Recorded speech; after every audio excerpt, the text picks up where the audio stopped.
Bueno, ahí pasaba el tema de Silvio Rodríguez, 90 años, Ernesto Che Guevara. Mirá si viera el Che Guevara estas épocas macristas en la República Argentina. Bueno, el dólar rozando los 30 pesos. ¿Seguirá existiendo el peso argentino? ¿Quieren dolarizar la economía argentina? Bueno, para todo eso lo tenemos en línea al gran compañero, al gran economista y gran colega Rulo de la Torre. Rulo, querido, Ezequiel Guasora, Natalia Tolaba, te saludamos. ¿Cómo andás? Buenas tardes. ¿Qué tal? ¿Cómo están ustedes? Gracias por la presentación. No, por favor, Rulo. Muy generoso. Preocupados estamos muy preocupados, al igual Sí. que nuestros oyentes, porque ¿qué va a suceder, Rulo? Vos, mejor que nadie, podés llegar a tener el panorama más claro de lo que puede llegar a suceder con la renuncia de Federico Sturzenegger del Banco Central y el más corrupto del gobierno de Cambiemos, como es Toto Caputo, que tomó las riendas de la presidencia del Banco Central. Sí, a ver, hay unas cuestiones que por lo menos para dar algunas claves para entender esto, que es bastante complejo, me parece bastante difícil de prevenir qué es lo que puede llegar a pasar, pero en principio tocaba recién un punto clave ahí cuando hiciste la presentación, que hablaba si vamos a seguir teniendo una moneda nacional o vamos hacia el dólar. Me parece que es el riesgo máximo que corremos, sería una salida de este tipo, que hay sectores que la están promoviendo, indudablemente, la dolarización de la economía, perder la capacidad de tener una autoridad y una soberanía monetaria. Yo creo que sería el peor de los caminos posibles. Esto me parece que hay que estar pues sí prevenido de que si hubiera un intento por ese lado hay que resistirlo, pues me parece que te condiciona a futuro de una forma que ninguna otra herramienta te condicionaría tanto. La experiencia de Venezuela, de Venezuela, pero sí la de Ecuador, claro, que tuvo el gobierno de Rafael Correa, que heredó una economía dolarizada y nunca pudo salir de ella, pese a que lo intentó. Es un ejemplo claro, ¿no? de este tipo, y habría otros para charlar sobre este asunto. Ahora, Raúl, decime vos. Yo te quiero preguntar, a ver, porque ¿qué similitud hay a la economía que tiene, por ejemplo, el hermano país de Chile? ¿Tiene algo que ver? ¿Es parecido, no? ¿De Chile? Sí, de Chile. Como modelo, sí, tiene este modelo económico que se está aplicando en Argentina, tiene podríamos decir, una concepción bastante semejante al modelo chileno. Se está intentando hacer una economía que es muy diferente a la chilena. Entonces, yo contra esa realidad estamos teniendo las peores consecuencias de la aplicación de esa política y ninguna ventaja. Es decir, esto no se hace atractivo para las inversiones extranjeras, no es un modelo que funcione relativamente bien para un sector de la economía, pero no para el resto. Claro, claro. Y por el contrario, lo que se está contaminando es toda la economía en general. Digamos, se está poco a poco dando toda la economía. Estamos viviendo una situación que te diría que quizás es más fácil percibirla en el día a día, en algunas condiciones que empezás a ver, que en los grandes números. Las grandes estadísticas todavía no te están mostrando los cierres de comercios que podemos ver caminando por cualquiera de los barrios donde vivimos. Las estadísticas todavía no están reflejando que muchas empresas medianas y pequeñas ya están sufriendo la cesación de pagos porque o no pueden pagarle a sus proveedores, o sus clientes dejaron de pagarle, o no hay precio porque van a comprar un producto, a reponer un insumo y resulta que quien le vende le dice, mira, el precio está dolarizado, entonces si me pagas hoy vale tanto, y si me pagas dentro de 15 días veremos el valor que tiene el dólar ese día. Totalmente. Entonces es difícil programar cualquier tipo de producción si vos estás utilizando un insumo, calculando simplemente 15 o 20 días para pagar como una financiación mínima, pero resulta que si haces eso ya no sabes ni cuál es el costo al que le estás produciendo, es decir, qué precio vas a vender, y si alguien te lo va a poder comprar, el precio que vas a vender el día que tengas que incorporar todo eso al costo. Me parece que todas estas condiciones que se están viendo, te las cuentan,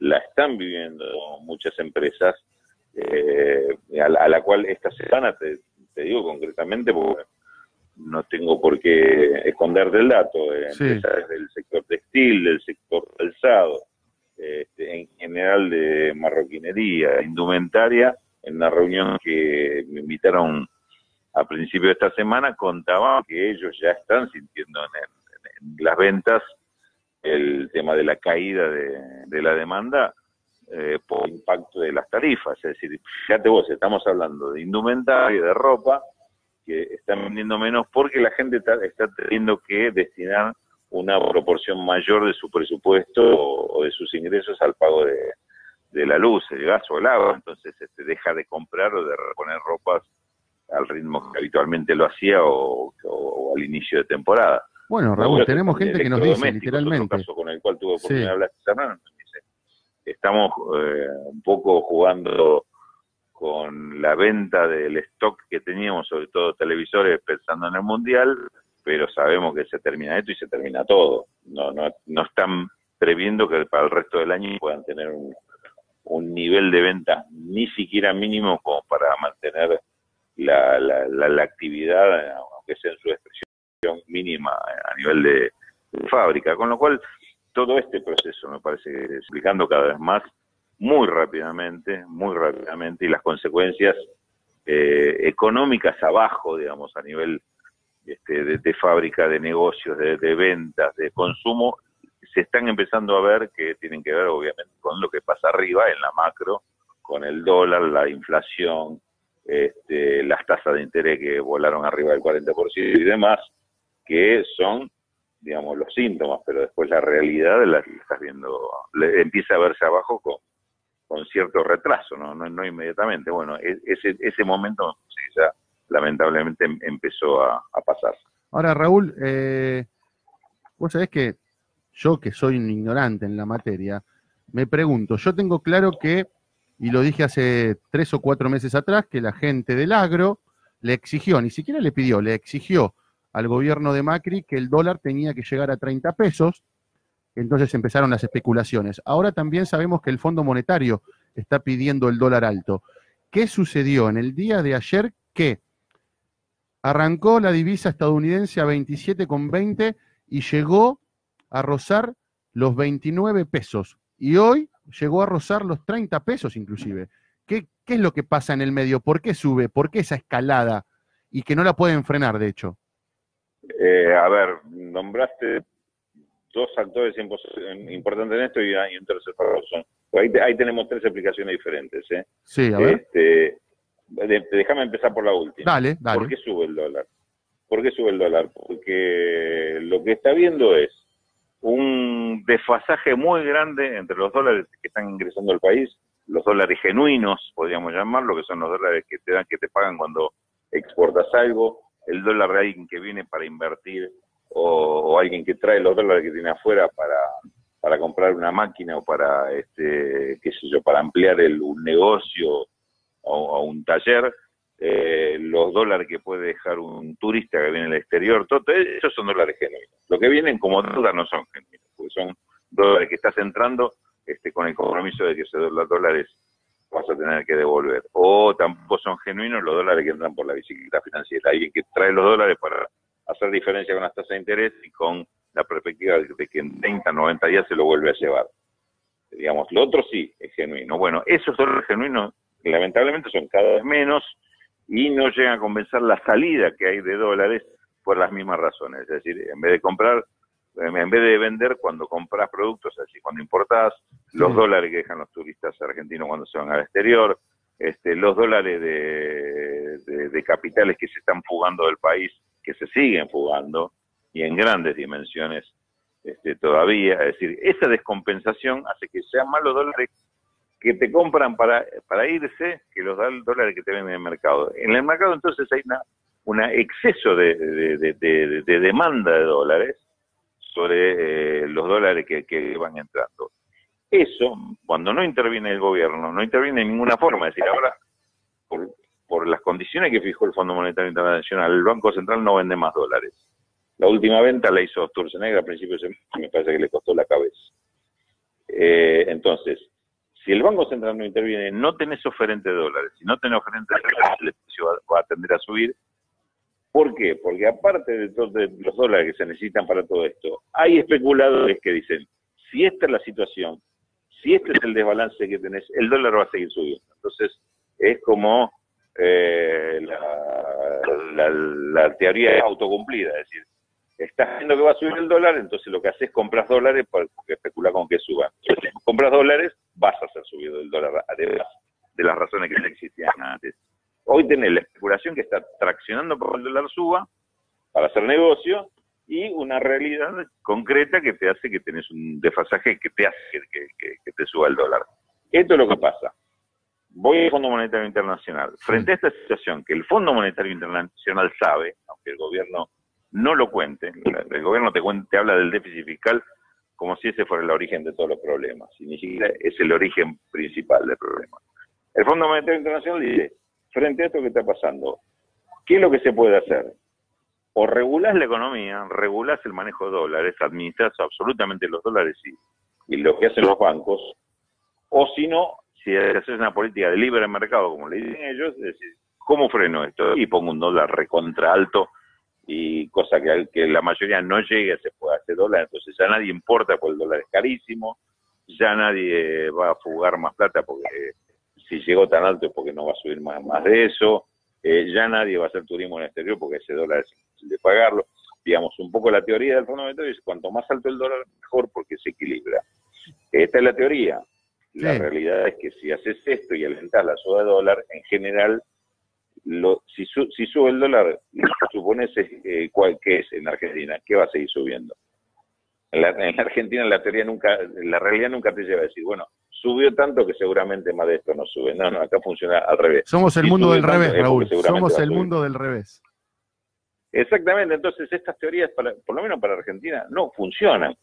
No hay forma de que esto sea una solución, lo que está planteando el Fondo Monetario, con lo cual estamos en una dificultad que estamos viendo todos los días, pero además yo te diría que estamos haciendo todo para que esa dificultad siga ocurriendo, no para que se resuelva.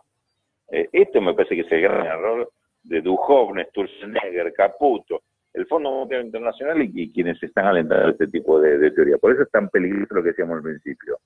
Nos van a llevar a una dolarización por este camino. Debería ser que se va a llegar un momento van a decir, bueno, es la única alternativa. Por errores o porque lo pretenden. Yo creo que acá se juntan las dos cosas.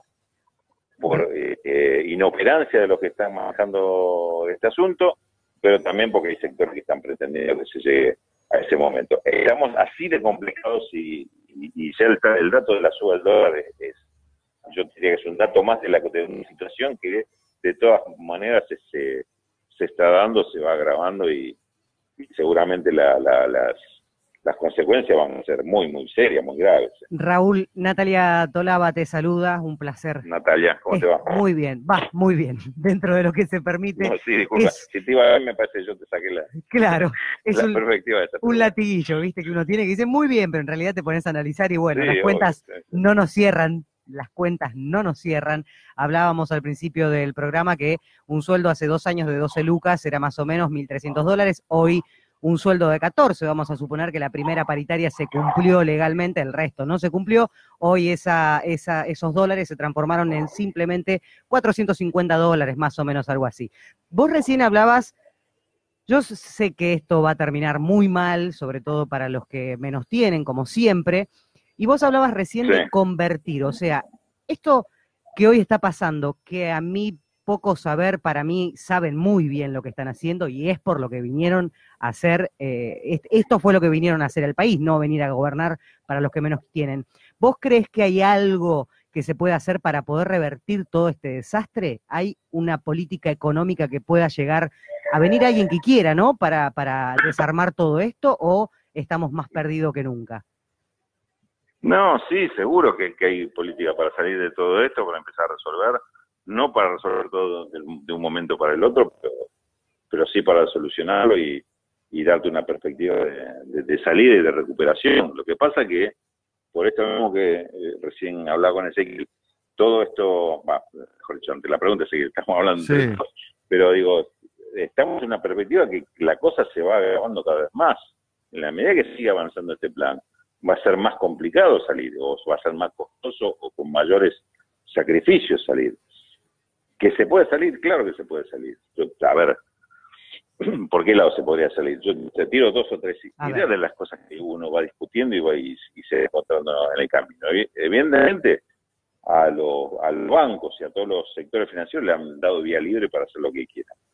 Entonces, es muy perjudicial para el país que se permita que con el dinero público, por ejemplo, se esté especulando como se está especulando con el dólar, con las tasas de interés y demás. Vos imaginate que solamente del EVAC, es decir, EVAC es este título, estos bonos que lanza el Banco Central y que renueva cada 30 días, se está pagando una tasa del 40% de interés anual. Esto, si yo te hago rápido la cuenta, porque ya la tengo hecha, pero digamos, esto significa que por día, por día, es decir, lo que transcurre de hoy a mañana, se está pagando 300 millones de pesos de intereses. No, una locura. Por el total de LEVAX que hay en el mercado circulante. No, una locura, una locura. Significa que, y esto dividiendo los intereses anuales en 360, con lo cual te estoy calculando también los sábados, los domingos, los feriados. Es decir, hoy, mañana sábado, el domingo, el lunes, son 300 millones de pesos por día para las LEVAC, que no sirven para nada en realidad, porque las LEVAC no está financiando nada, es un mecanismo supuestamente para sacar dinero del mercado y que sacar liquidez y con eso no genere inflación y no genere que eso vaya al dólar. Mirá qué bien que le está haciendo con las LEVAC, que no haya inflación y que no suba el dólar. Me parece que el resultado muy bueno no es. Y estás pagando 300 millones de pesos. ¿Sabés lo que es eso? Es transferencia del Estado hacia estos capitales especulativos. ¿Tiene sentido hacer esto? Con 300 millones de pesos, no se te ocurre que por día te podemos hacer unas cuantas cosas. Por día, repito. Sí, claro. Fíjate, pues, entonces, regular eso, por un lado. Regular todo el manejo financiero.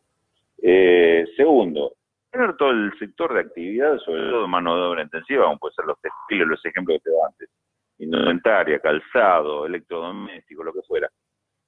Tener esa plata, por ejemplo, para financiar, porque se pongan a trabajar, que se pongan a pagar mejores sueldos y generar productos que esos mismos mejores sueldos son los que le van a dar demanda. Entonces, volcando el dinero, sacándolo de la especulación, volcándolo a la actividad productiva, de repente vas a tener más empleo, vas a tener seguramente más producción. Y te estoy nombrando 2 o 3 medidas que son simplemente para decir, a ver dónde pongo la prioridad y de dónde saco los recursos que hoy se me están haciendo por este otro lado. Claro.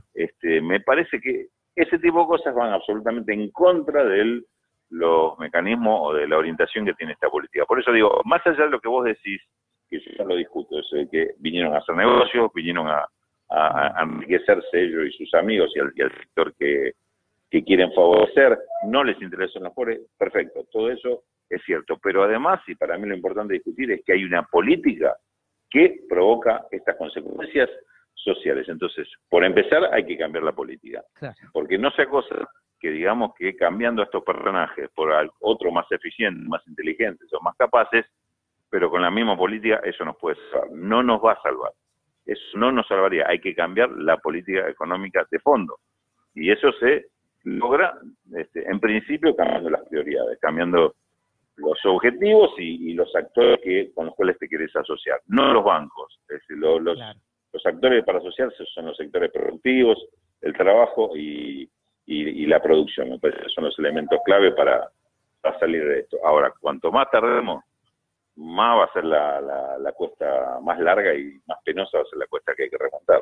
Totalmente, Raúl, la última. Vos sabés que, bueno, por lo que estoy notando es como que ves como que el panorama es muy oscuro, ya no es ni siquiera gris, muy es oscuro. Oscuro, sí. Perfecto. No, Vos sabés que la semana pasada, o hace 10 días, Nicolás Dujovne y Federico Sturzenegger nos decían que estaba todo bien, que iban por el buen camino. Había un plan que estaban consistente. Por eso. Bueno, resulta que yo no sé si lo echaron o si renunció Federico Sturzenegger o no quería seguir metiendo la pata Federico Sturzenegger, pero ¿qué sensación tenés de que el nuevo presidente del Banco Central sea Luis Toto Caputo? A ver, en principio te contesto lo que planteas como interrogante. No te quepa duda que lo echaron. Ok. No hay ninguna duda que lo echaron. Perfecto. A él, lo echaron a Lucas Liach, el vicepresidente del Banco Central, y esto tuvo que ver con algunos desmanejos de la política monetaria y y de paso le sirvió como chivo expiatorio para echar la culpa a Sturzenegger de todas las barbaridades que se vienen haciendo a nivel de política económica en general. Ahora resulta que era Sturzenegger el que estaba haciendo mal. Claro, claro. El ingreso de Caputo. El ingreso de Caputo y de Gustavo Cañonero como vicepresidente del Banco Central. En principio, son dos personas que viven del sector financiero, lo que recién te acababa de mencionar. Sí. No, en principio no son los aliados que yo elegiría y me parece más recomendable para el país tomar en este momento. Es decir, vienen los dos del sector que está especulando con los negocios financieros, con la tasa de interés, con la suba del dólar y demás. Es como decir, pone de ministro de Seguridad al peor asesino que conozco, porque nadie conoce mejor que él cómo es el delito. Claro. Fuiste a buscar al que está exactamente del otro lado de la vereda de enfrente para ponerlo al frente del Banco Central. O sea, metiste al lobo en el gallinero. Claro, pero además, de una cuestión hasta ética, vos lo describiste bien a Luis Caputo cuando empezaste la nota, Sí. sobre sus características y sus virtudes, entre comillas, pero además de esto, insisto en lo que decía recién, además del problema de las personas, está el problema de las políticas que representan a estas personas. Exacto. Porque son tipos que están convencidos de que por este camino de ajuste resolvés el problema o salís del problema. A ver, si le dejás fantasear un poquito a dónde querrían llegar ellos. Sí, dale. ¿A dónde querrían llegar? Sí. Es decir, ellos querrán llegar a una situación, ponele, hacia fin de año, que la economía argentina es en un nuevo nivel de equilibrio. Ese equilibrio sería con un dólar mucho más alto que el actual, con una economía que después de pasar todo un proceso recesivo de caída de la producción, caída del empleo, pérdida salarial, se encuentra en un nuevo momento, digo, bueno, acá ya está, ya ajustamos los costos, por ejemplo, del salario, como estaba haciendo el ejemplo de Natalia, el salario en dólares me bajó mucho, otros costos que no tengan que ver con el salario me bajaron mucho, ya no va a haber más ajuste de tarifa, porque ya el gobierno aplicó todo el tarifazo que quería. Entonces, en este nuevo equilibrio arrancó prácticamente de cero. El cero para ellos es un 15% de desocupación, un dólar a 40, qué sé yo, ese tipo de cosas que decís, de ahí arranco. Bueno, esto es lo que querrían ellos, hacerte pagar a la población un ajuste tremendo para encontrar un nuevo punto de equilibrio. Lo que yo te diría, desde mi concepción, es que ese equilibrio no se logra nunca. Llegás a ese momento y seguramente todavía va a haber la tensión por la suba del dólar, va a haber una inflación que no se detiene de un momento para el otro, va a haber un nivel de desocupación que como los capitales van a seguir rajando, vas a tener cada vez más desocupación. Es decir, no hay equilibrio, sino que hay una tendencia a que la cosa siga agravándose. Es decir, después de hacer todo ese sacrificio, que si para ellos el plan fuera exitoso, lo harían, no llegas a un punto de salida de la crisis siquiera. Es decir, es malo el plan en el sentido de las consecuencias que provoca, porque es absolutamente injusto y desigual, pero además es malo porque no resuelve el problema. ¿Te das cuenta? Claro, sí. Entonces, este es el panorama que tenía. El nombramiento de Luis Caputo y de Gustavo Cañonero me parece que es una recontrarratificación de que este es el camino que quieren seguir, porque eligieron dos personas que vienen absolutamente del riñón de ellos, financiero, sí, y del riñón de especulativo. ellos, claro.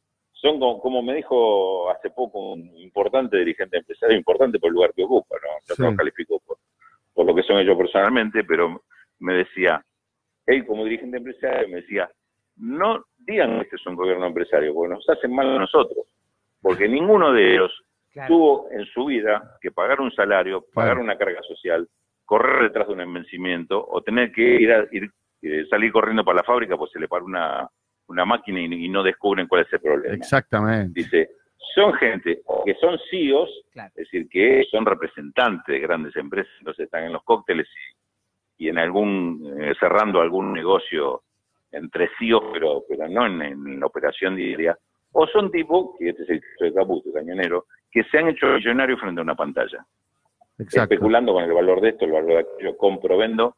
Eso, él me decía, te dirige, me dice, eso no son empresarios, nosotros somos empresarios que tenemos que estar atendiendo la planta, la producción y peleándonos hasta con el sindicato por por una paritaria. Claro, Dice, nosotros tenemos la práctica de tener que resolver eso y hasta tenemos la práctica de la negociación. Dice que ellos no la conocen. Dice, No. por eso es que me contaba la discusión que tenemos con algunos funcionarios. Me dice, ¿y por qué le pagaban tanto aumento al gremio? Sí, y porque si no pago tanto aumento me para la fábrica o las exportaciones una semana y a mí me lo arruina, lo arruina. De su expectación, no lo decía, Claro. pero ¿te das cuenta?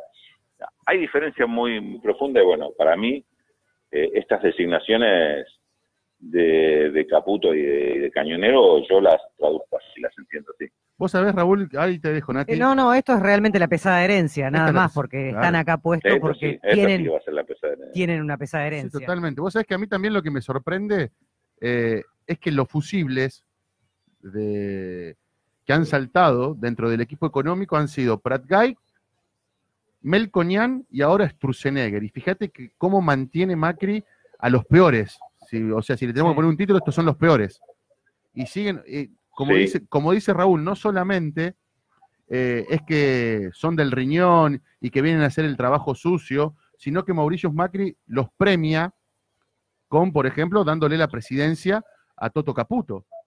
Entonces lo que dice Raúl, y yo coincido con vos, Raúl, es que reafirma, no me había puesto a pensarlo a eso, pero esta designación de Caputo reafirma que el camino y que el plan económico es y que lo van a profundizar, cueste lo que cueste. Es que están convencidos que cualquier dificultad que tienen tiene que ver con la forma en que lo aplicaron o quién es el que lo aplica y no con el plan económico mismo.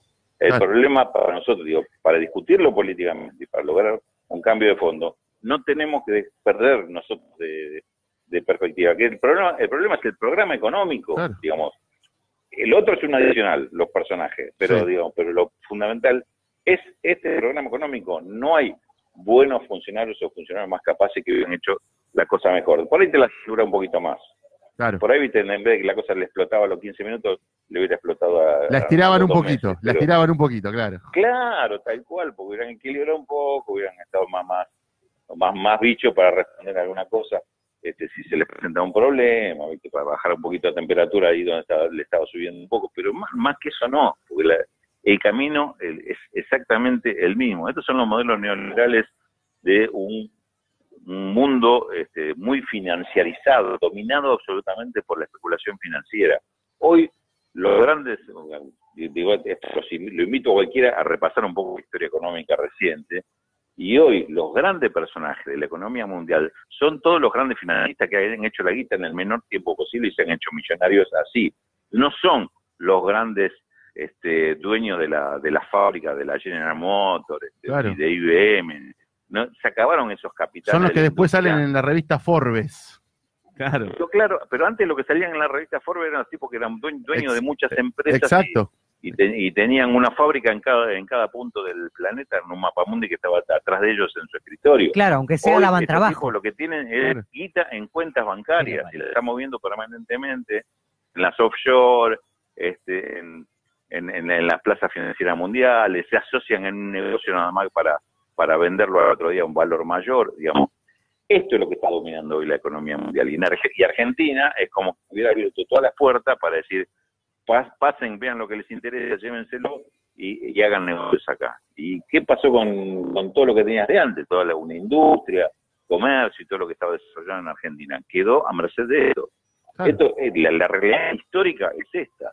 Este es el problema. Por eso no es comparable ustedes me preguntaban antes que con Chile. No es comparable con Chile, porque acá tenés un desarrollo industrial que ni Chile tenía, no lo tenía Venezuela, no lo tenía Ecuador ni Bolivia, ni siquiera Uruguay, sí Brasil es una historia que se la puede analizar desde ese punto de vista, pero hacer este tipo de política, por eso Brasil no la hizo este tipo de política, jamás, ni siquiera con los gobiernos de derecha que tuvo.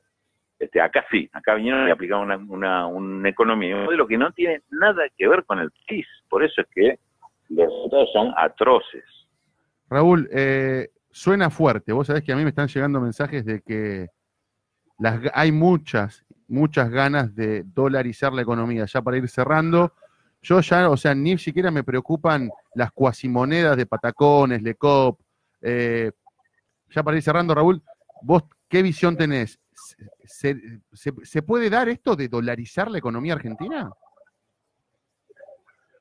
O sea, ¿qué chances hay de que esto suceda? Yo creo que pueden llegar a intentarlo. Lo pueden intentar. Yo creo que en la medida que vayamos generando conciencia de lo que significa esto, creo que se va a poder evitar y se va a poder resistir. Bien.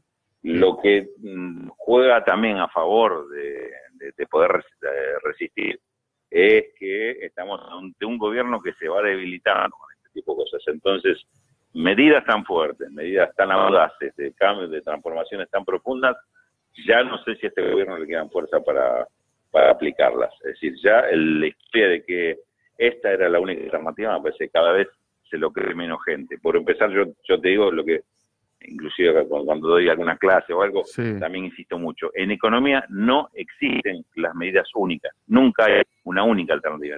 En economía, quizás en otras materias ocurre lo mismo, pero yo hablo de la que yo conozco y estudié.